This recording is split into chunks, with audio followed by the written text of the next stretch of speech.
So now that we are clear about the types of teeth, we come to the tongue. Tongue is basically the organ used for taste. All of us know that, we are aware it contains taste buds to distinguish whether a type of food is sweet, sour, bitter, hot, cold. Not basically hot, hot as in, chili, the heat of the chili that they want to say. It also helps in rolling and pushing the food into pharynx. Yes, somebody was saying about pharynx here. So it mixes the saliva with the food and also helps us in speaking. See here, there are two schools of thought. One school of thought says that our tongue has taste buds, and our tongue is very beautifully differentiated into different regions. There is one region like the front, if you remember the other day we were discussing, which would taste sweet things. On the side it would be bitter or salty. At the behind it will be bitter. There is a few, we have been believing in this for the last so many 100 years, but there's a different school of thought which says that we human beings have no taste buds. We can taste anything throughout our tongue. No taste buds. So nowadays, recently, there have been quite a few research work which has been done, and they believe that our tongue does not have taste buds. Even if you place a sweet thing at the back of your tongue, you can still taste that it is sweet. Similarly, if you can place a bitter thing at the tip of your tongue, you can taste it as bitter, because these papillas are too small, and the sensory organs are also very closely connected. So the fact of having taste buds have been ruled out. So there are two schools of thought who believe in it. Okay, now coming to the esophagus. Now the food has gone to the the food pipe, or called the esophagus. The bolus has reached here. So it is the connecting tube between the mouth and the stomach, right? Food is pushed down and towards the stomach by the movement of the muscles of the food pipe. So what basically happens here, we all know most of our internal organs. Okay, tell me one thing. I'll ask this question to Vatsala. Vatsala, tell me, we have had, for example, a very dry food. For example, I had a biscuit, which was like a very dry kind of a biscuit, right? It was difficult for me to swallow, but still I managed to swallow. How will the food come from the mouth to the esophagus to the stomach? How will it come? Vatsala, can you please answer this question? Ma'am, I didn't understand what you're trying to say. For example, I had food. Okay, I had food, and that food was a little dry food. Many times we have dry food, no, dry snacks, or maybe something which was Mm-hmm. like very dry, and from the mouth, it somehow I managed to swallow the food. It came to the esophagus. From the esophagus, how will it reach the stomach?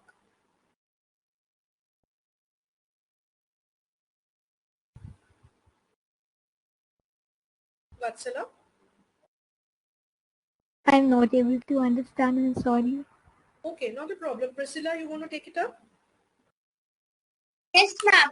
Yeah, Ma'am, answer. through the muscular contraction of the esophagus called peristalsis. Excellent. Very good. Excellent. So this is the answer that I was seeking, because most of the organs, for example, you call it the esophagus, you call it the stomach, the large intestine, small intestine, everything is muscular. These are all made out of muscles. So what happens is that muscles have the ability to contract, relax and contract. Muscles have the ability to relax and contract. So what they do is that, continuously they relax and contract. By continuous relaxation and contraction, the food, reaches from the esophagus. Esophagus is nothing but a long tube. But just like the way we, suck water, water or juice with the help of a pipe, we are sucking it. Here, nobody is sucking it. But still, how does food come down to the to the stomach, and that too through such a narrow esophagus? It is because of the continuous movement of the muscles, continuous relaxation, and there's a rhythmic movement, that happens, which is known as the peristalsis. Very correctly, very rightly shared by Priscilla. Okay. Now, so now the food has reached the stomach. What is stomach? It is a J-shaped organ. We all know. It is a bag-like structure. It looks like that. It is made out of muscles, right? And the stomach secretes gastric juices. This Ma'am, is a, yeah, all the organs of the alimentary canal are made up of smooth muscles. most of them, yes. Most of them. Okay, ma'am. Yes, yes. Okay. So, so there's a very important and predominantly there's one gastric juice that is produced by the stomach, and that is hydrochloric acid, which kills the microorganism and provides an acidic medium for effective digestion. Okay, here let me share one piece of information. You would be all surprised to know that hydrochloric acid that's there inside our stomach is one of the most acidic digestive juices that human being has ever had. Right? Can anybody share what is the pH value of hydrochloric acid?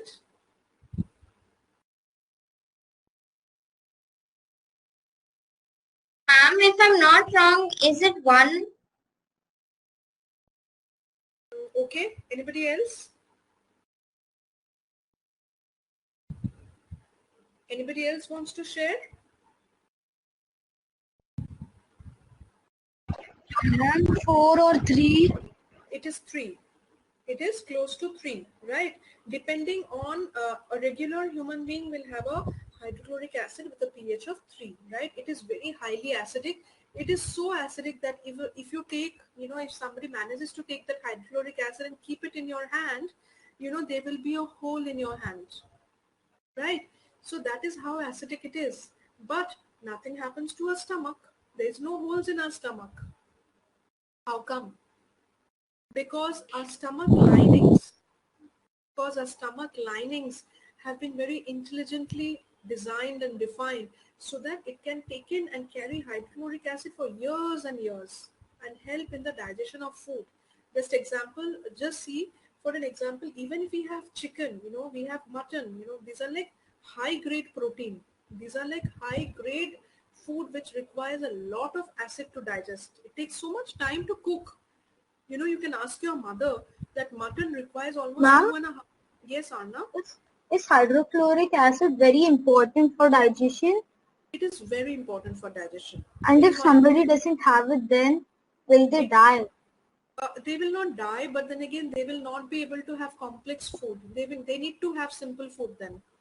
They need to have maybe even milk requires hydrochloric acid for digestion. They need to have just dal water. They need to have glucose water, something like that. But then again, there is not a single human being who does not have hydrochloric acid in the stomach. It is very rare. What happens is that suddenly this, what happens, I don't know, I'm sure all of you have studied. For example, you had breakfast in the morning and in between you had nothing. No lunch, no snacks, no dinner. Straight middle of the night, you will have pain in the stomach. Why will you have a pain in the stomach? Because these hydrochloric acid will keep stinging your stomach muscles.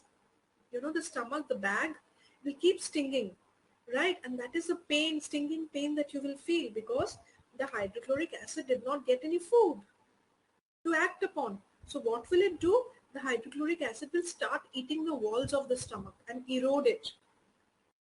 If people skip their breakfast, that's the reason why they say you should never skip your meals. If you continuously skip your meals, the hydrochloric acid, which is supposed to be released, every few hours, especially during lunchtime, dinner time and all, if it does Then not, can you please repeat?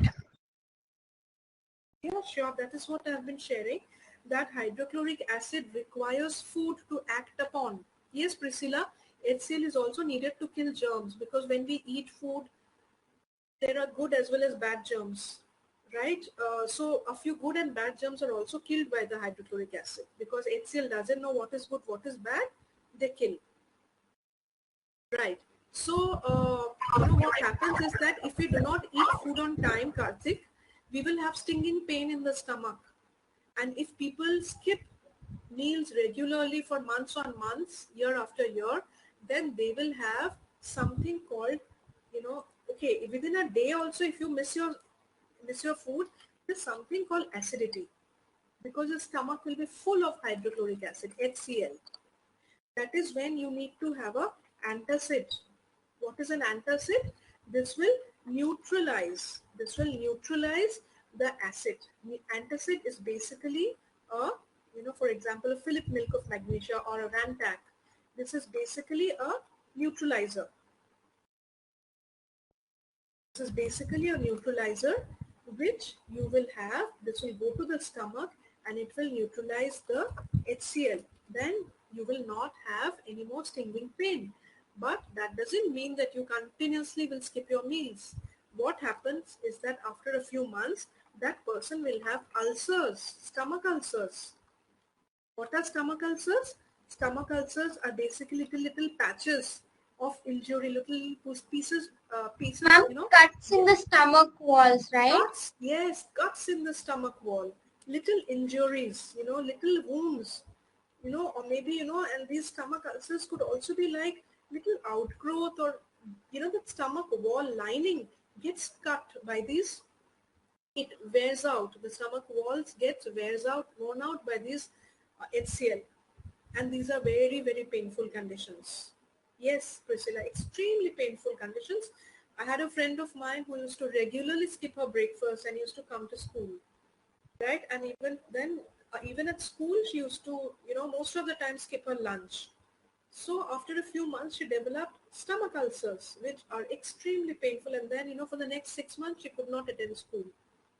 And in case it gets very serious, people need to go through surgery also. Right, so that is how, that why I'm telling you so many things is that is how strong hydrochloric acid is, that is there inside our stomach, right? Okay, now we are done with stomach. In the stomach, food is thoroughly mixed with the gastric juices secreted by the gastric glands present in the stomach. The gastric juice contains an enzyme called pepsin. This is what you were saying, which helps to break down proteins into simpler substances. What are these simpler substances? What is protein broken down into, Unmana? Ma'am, can I tell? Let Unmana answer. If she is unable to, then you can. Ma'am, amino acids. Very good. Amino acids. So breakdown of protein happens. Yes, Priscilla? Isn't it polypeptides? Yeah, polypeptides. Lot many peptides join together. Yes, amino acid is Ma'am, proteins, proteoses and peptones are converted by trypsin into polypeptides. right. You are right. Now polypeptides, amino acid is also actually kind of polypeptide only. These are basically short chains, between, these are basically linked by peptide bonds, right? So basically amino acids is a kind of polypeptide. What is the meaning of poly? What is the meaning of poly? Poly means many. Many. What is so many? And peptide is the smallest form of protein, correct? So when many peptides join together, it is a polypeptide. Amino acid is a polypeptide. Okay. All right. Good. Priscilla, good. I liked it. Okay. Now, next we come to the small intestine. After the stomach, we have the small intestine. All of us know that's okay. Let me just ask Vatsala once more. Vatsala, do you know anything interesting about small intestine? Anything interesting that you would want to share or you know about the small intestine? The small intestine is the largest organ that a human being has, which is actually 7 meters in length. Ma'am, Yeah? ma'am, isn't the large intestine the largest? No. Large intestine is not the largest. The small intestine is the largest. Okay. It is highly coiled. What is the meaning of coiled? Matlab, it's been like rolled and coiled and turned and twisted to being accommodated just below the stomach. Right? So basically this is 7 meters in long. Can you believe it? 7 meters, matlab, it would be close to 22 feet. And what is the height of an average human being? 5.5 feet. Ma'am, 5.5 max. Like 5 now, and a half. and rare cases, someone is 6 feet. Correct. So somebody is rarely 6 feet. So just imagine a human being, if the person is 5 feet, then 4 times, or the height of a human being is the size of your small intestine. Whatever is your height, 4 to 5 times of your height is the size of your small intestine. Can you believe it?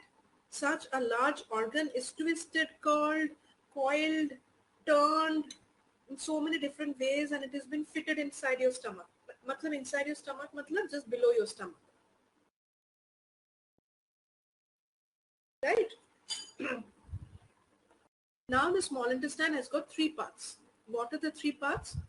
It is basically the duodenum. Intestine has got 3 parts: duodenum, jejunum, and the jejunum and the ileum. Okay, jejunum would be all right. So what happens here? In the small intestine, food is mixed with bile juice and pancreatic juice. So bile juice comes from the liver, and on the other side, pancreatic juice comes from the pancreas. So all the juices, they come here in the small intestine, and then here the food that is being chewed and made into a paste that goes through hydrochloric acid, further it's being broken down into what is the terminology that we use, that the food happens in the stomach after it passes through hydrochloric acid? Ma'am, chyme. Chyme, correct, chyme. So the chyme now comes to the, okay, let me write it down for the benefit of others. Chyme. Right? Now chyme comes to the small intestine, and here it is further broken down, right? Here whatever starch did not get broken down in the mouth or the buccal cavity, it further gets broken down in the small intestine. All the proteins that did not get broken down in the stomach, that gets broken down into amino acids or polypeptides here in the small intestine, right? So basically most of the digestion and further breaking down happens. Ma'am? Yeah. Ma'am, can you repeat what's chyme? Chyme is basically the substance, that okay, the food that you ate, chewed, grinded, bolus that came to the stomach. After it reached the stomach, hydrochloric acid acted on it, and it made into a fine paste. That paste is known as chyme. Chyme is produced in the stomach. It is like a semi-liquid, semi-solid kind of a paste-like thing. A food Okay, ma'am. it reacts with hydrochloric acid. Okay. So basically, the small intestine, the bile juice. What do the bile juice do? Why do we give so much of importance to our liver? Liver ko theek rakho. Keep your liver fine. The liver health should be fine. Why? Can I tell? Please do. Ma'am, it helps in the emulsification of fats. Excellent. Emulsification is the word. What is the meaning of emulsification? Ma'am, the process where big droplets of fat are converted to small droplets of fat. Excellent. Very good. Basically, it emulsifies the fats. Matlab, it's like a proper mixing of fats with the gastric juices or with the bile. The bile actually helps in, all the butter, the ghee that we have. If you have seen, that does not mix properly with water. You can still separate butter and you can still separate water. But what does bile do? Bile is the only thing which has got the ability to emulsify the fat. Matlab, it will break down the fat into very, very small particles. What are these particles known as? These are known as glycerols. These are known as fatty acids and glycerols, right? So basically, fats are broken down into glycerol and fatty acids by the process of emulsification. Emulsification. In the presence of lipids. No, in the presence of bile juice. And Emulsification of fats is done by bile. Emulsification of fats are done by bile. Bile is in liver. Produces, as in bile is secreted by the liver. Right? Ma'am, bile has both trypsin and lipase, ma'am. Correct. Right. You're right. I got confused that bile is different and lipase is different. So lipids, basically what are lipids? Lipids are basically fats. Just understand the simplified form of fats are known as lipids. Okay. All right. So now the food has come to the small intestine. It has undergone a lot of breakdown, further breakdown into smaller pieces by the help of bile and pancreatic juices. Now, whatever is there, whatever is produced, it's ready for absorption. What is absorption? Absorption of food occurs through millions of small projections, which are called the villi, right? Yes, ma'am. The small projections in the on the wall, inner wall of the small large. I think the small intestine. Small intestine, right? The small intestine has a lot of fine hair-like projections, finger-like projections, sorry, which is known as the villi. So what is villi? Ma'am, villi is the project. It is the finger-like projections that occur in on the inner walls of the small intestine. Ma'am, which increase the surface area for better absorption.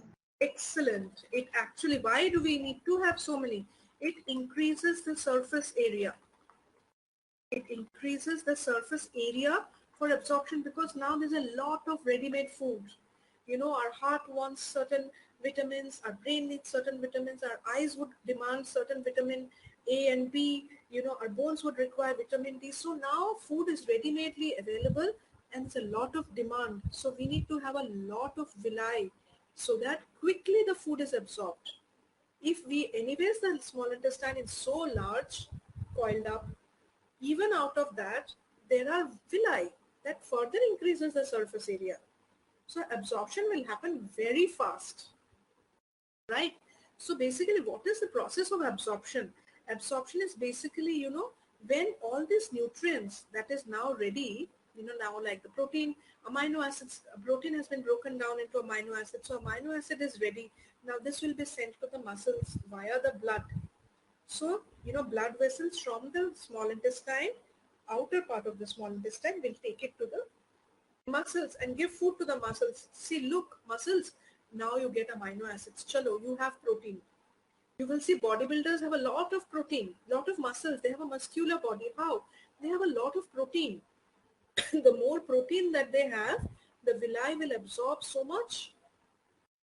First of all, it will be broken down into polypeptides, amino acids, and then villi will absorb it and then send it to the muscles. So the more proteins intake and the more it will be sent to the muscles and the muscles will all swell up. Of course, exercise is also required, right? So this is how absorption happens and it is being sent to the necessary organs.